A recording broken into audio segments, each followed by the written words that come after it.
You can tell a sequel is going to be bad in the first 20 seconds. One bad recycled joke or a weird musical number that comes out of nowhere and you're already lost interest. You both feel that singing feeling when a new movie feels less like a smart sequel and more like a bad copy of a copy. They were breaking down why that feeling happens. We're showing the bad formula that turns great movies into terrible franchises, and once you see it, you can't unsee it. It all starts with making a quick buck. If the movie makes a huge amount of money, a sequel is definitely going to happen. But more money isn't a story. Take Son of the Mask. The meaning for a movie probably wasn't about the story. It was about how much money the first movie made. Without Jim Carrey, the movie had no heart. It was just trying to squeeze more money out of an original idea. An audience could tell it was just about the money. The result? A terrible score of 20 and a box office that made only a smart part of what the original movie did. These movies skip the most important step, having a reason to exist besides making a studio executive rich. Next, erasing the character's growth. Good sequels ask, what happens to our hero now? Bad sequels ask, how can we reset everything so they can do the exact same thing all over again? In Jaws, Chief Brody beat his deep fear of the ocean to save the day. In Jaws 2, he has the exact same fear, maybe even worse. All his character growth was just thrown away to copy the problems of the first movie. But in Aliens, Ripley's trauma from a first movie drives a new story. Audiences like it when the story moves forward. They don't like it when it goes backwards. Then, there's a mistake of thinking bigger is better, where bigger is confused with deeper. The Godfather Part 3 started as a small final chapter, but it grew to have so many confusing subplots you couldn't even follow them. The story was a mess. Now look at Blade Runner 2049.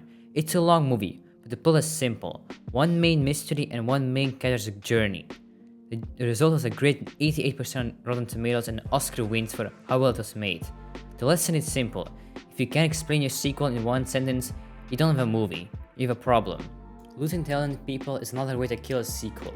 Sometimes important people are just gone, like Richard Donner who didn't direct Spider-Man IV, or Will Smith who chose not to be in Independence Day Resurgence. Other times, people are there, they aren't inspired anymore. The Police Academy team came back for 6 sequels, but they just repeated the same jokes, and it got worse each time. What's missing is creative passion. A director with a real vision keeps the franchise alive. A director who's just there for the money does a lazy job, and you can tell. Too much fan service can ruin a movie. Rise of Skywalker rushed from one scene to another scene, just to include old characters and moments, but it forgot to tell its own story. In The Force Awakens, the references were used to introduce new characters. In Skywalker, they just felt like cheap nostalgia. There's a fine line between a nice tribute and just being insecure. A good sequel builds on the original, a bad one just hangs on it for dear life. Timing is also a problem. Way too long, like the 5 years it took for Highlander 2 to come out, and people have moved on. Rush it and the ideas aren't fully formed. The sequels to The Matrix were rushed. They were filmed back to back and somehow felt rushed and old at the same time. The best time seems to be 3 to 6 years. That's enough time for things to change, but not so long that people forget about it. Eventually, a franchise reaches a point where quality doesn't matter. The brand name is more important than how good the movie is, and reviews don't matter at all. The 365-day trilogy has a 0% score on Rotten Tomatoes, but it was a huge hit on Netflix that got people talking. Why? Because today on streaming, controversy gets clicks. Once a studio knows it can make money from a disaster, they don't have to care about making it good. If you know people will watch no matter what, you can be lazy. Then comes audience tiredness. In a world with too much content, people get tired of things fast. Marvel can release 3 different TV shows between its big movies. This made the big movies feel like homework instead of special events. Solo, a Star Wars story, is a perfect example. In the old days, it did well, making a solid $393 million around the world. But now, with so much content, it was called a failure because audiences were just tired of it all. The solution isn't more movies, it's making them feel rare. You can't miss something that never goes away. Finally, a franchise starts making fun of itself. This is the sad moment when the characters point out how predictable they've become, like in Pirates of the Caribbean 5.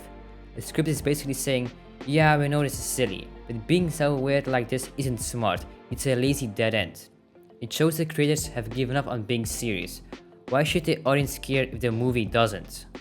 So how do you actually break the formula? Great sequels treat the first movie as just the beginning of a bigger story. They take real risks. They might even completely change the type of movie, like how the scary horror of Alien became the big action of Aliens. Or they pass the story to a new character, like Creed did for the Rocky series. They risk upsetting some fans now to make the series better in the long run. The Empire Strikes Back was divisive for some viewers and critics at first, but now it's seen as the best example for this exact reason.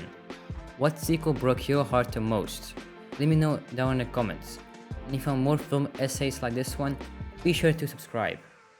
So there you have it, the formula for failure. Start by just trying to make money, erase all the character development, make the plot too big, lose your best people, and then add too many references. Rush the movie, ignore what critics say, make your audiences tired, and act like the mess you made is a joke. The solution is just as clear. Respect the story, take risks, and remember the franchise is built on trust with the audience. Once you build that trust, no amount of fan service can ever fix it. The next time a sequel feels boring and pointless, you'll know exactly why. Subscribe.